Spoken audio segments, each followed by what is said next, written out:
Hello mga beshi, nakikita nyo ba yan? Pinapakita ko sa inyo yan ay pagkain ng aming manok. Dahil nakalimutan ko nga bigyan ng pagkain kaninang umaga itong mga manok. Naalala ko siya ngayong hapon, so bibigyan ko sila ng food. So syempre, hindi ko mahawakan yung kanilang pakainan para tanggalin yung kanilang pagkain. Yung mga dahon-dahon para ilagay sa kanilang pagkain.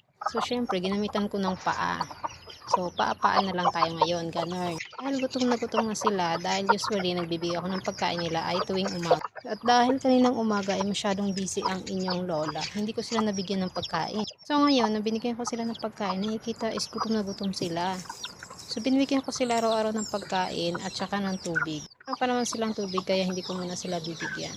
So bali, apat lang talaga yung aming manok dyan. Sunod ng itlog at nagpisa yung kanilang itlog, merong tatlong sisiyo. So kaya, ang manok namin ngayon ay 7 na silang lahat. So ayan lang ang ating ganap. Thank you for watching.